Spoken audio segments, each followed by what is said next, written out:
Check this out. Might have to make a two-part video on this. My phone running out of storage. So I will never buy a 120 gig phone anymore. Look, this was crazy. I always buy my wife the 250 gig, whatever it is, and I always get the smaller gig. And I'm a content creator. She don't create content. What she do, she got a YouTube channel. She got a TikTok channel, but she don't post how I post. But anyway, I'm gonna take y'all along a journey here. Again, this may be a two-part video. Do y'all remember that welding job I had last year? Anyway, back in 2007, in 2007, 2008, I had started off welding with this company, right? And this company had 3 shipyards down here on the coast.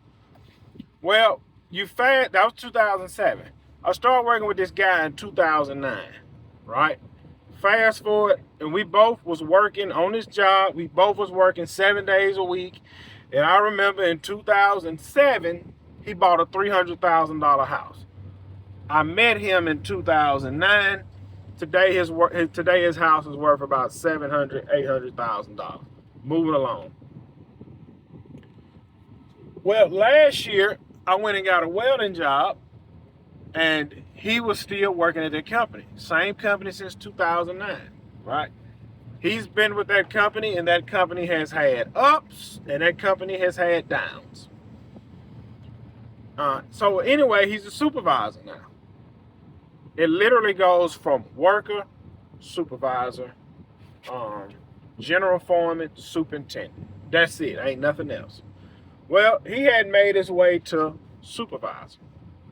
2009, 2025. Anyway, last year I texted him, hey, you still working at such and such? Yeah, we need welders. Come on. So I went and worked for him. Quit like I did in the spring. Well, about a month ago, I texted him again. Hey, you need welders? Yeah, man, we need welders. Come on. Get with all the local contractors that hire welders. They said, yeah, we're going to be hiring for that company. We're going to need about 200 welders. When we get a test together, when we get everything set up, we'll call you. I was like 3 weeks ago. So I was like, man, they ain't called. So I ended up getting hooked up with another company. I'm not going to that company. Well, anyway, when I talked to one of the contractors, I said, look, I really want to go to this job. I know the people there. I already know what the flip I'm going to be doing every day. And it was like, well, they're laying off because they lost a contract. Now, they had a huge contract. And he said they're laying off. So I talked to my buddy. I said, bro, they said they're laying off. No, they ain't laying off. No, we still working. They ain't laying off. It takes a while sometimes for stuff to roll downhill. Well, he finally get the memo. Man, he is laying off. And I thought about something. I said, because I remember him telling me a few years back, they told everybody, look, if you quit, you can't get your 401k money out. You got to leave it here till we get everything situated. Right? Well, anyway, the job he's on, they're laying off, which they have layoffs from time to time. That's part of business. They lay people off so they can stay in business. Well, anyway, they lose this contract, a huge contract they have. And now they're laying off. And at the same time, I would help that guy, but nah, man, I ain't about to go out my way. I would go out my way to help Buddy, but I'm back this trailer all the way up. Man, you need help? No! Anyway,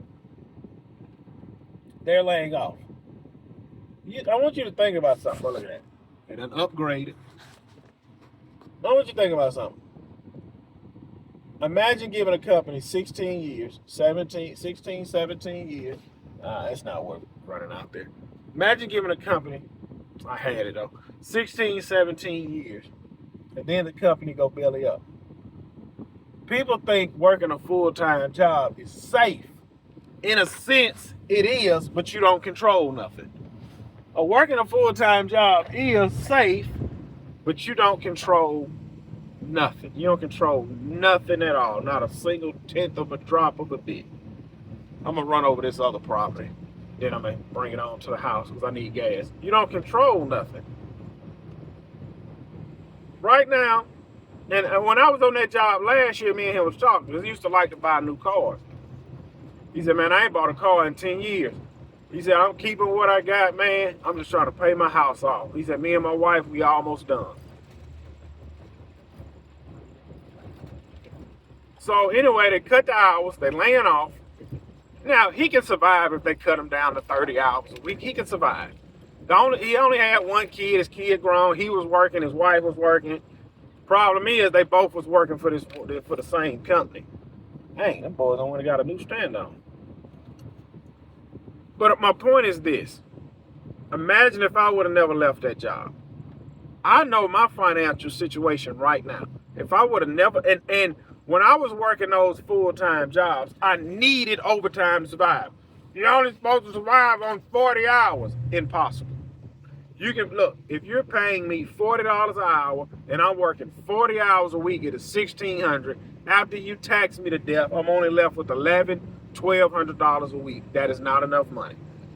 That is not enough money. I told y'all, you need $100,000 a year in 2025 just to be able to pay your bills comfortably. I ain't say drive a new car. I ain't say go on vacation. You need $100,000 to when the mortgage roll around, that's auto pay. Light bill roll around, auto pay. You need $100,000 a year to put all your bills on auto pay and sleep good at night. In order for me to make that, I needed overtime. Okay? They say the government has shut down. And to the people that was on food, I didn't think about this. They said the government shut down. I'm like, oh, okay, don't matter. I didn't think about this. If the government is shut down, the people that is on food stamps, they won't get no food stamps for the month of November. So that means they won't have a good Thanksgiving. See how crap rolls down here? When the government shut down, Section 8 rent don't get paid, and nobody gets food stamps. Okay? Now, the person on Section 8, they won't get evicted. But the guy that owns 5 Section 8 properties, he understands government shutdown. But if he financed all 5 of them properties through Trustmark Bank don't give a flip about no Section 8. Mr. Gibson, you have 5 loans out with us. Each is spending $2,000 a month. You owe us $10,000 at the end of November. Man, I ain't gonna have it. That's fine. December, you will owe us an additional $10,000 with another $2,000 late fee. So the end of December, you will owe us $22,000. Well, man, what if the government don't get put back on? Well, in January, you will owe us $34,000, and we will start the proceedings for foreclosure. So you out. You out. You're out. Man, bro, I thought that was the way to have your own stuff. See, crap rolls downhill. None of my clients work for the government. And again, I'm only pulling a small portion out of everybody's income. The client I'm going to, the yard I'm about to pull up right now, this guy paid me $570 a month to maintain his property from January to January.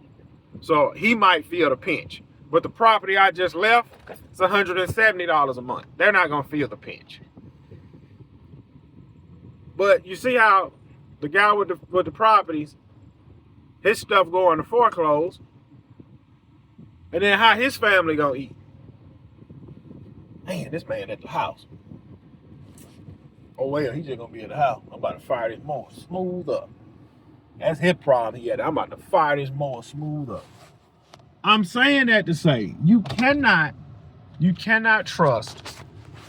You cannot trust the system. You cannot trust the job. You can only trust yourself because you have to make a way. You have to make a way. And I'm not saying, look, I understand I own a job. I own a job. I own a job. I own a job. If I don't go out here and work, there's no income being produced. But I'm fine with the job I own because I control it. I control it. I control it. I control how much is coming in. I can control how much is going out, and I can control it to a certain extent, and I can take the money and I can start something else. Start you a side hustle if you have a full-time job. You do not have to quit your full-time job, but you need another income. Now imagine a guy that's working for the government and they saying, well, y'all ain't gonna get paid next month. And he be like, man, it's cool. I got 6 $400 pressure washing jobs lined up that'll hold me over. So you got to listen. These jobs are so fickle, man. They so fickle. The job I'm going to take a test for Monday, it's a government job. The job I'm going to take a test for Monday is a government job. They can go belly up. So you never know what's coming down the pipeline, but you better stay on that grind. You don't know what's coming down the pipeline, but you better stay on that grind.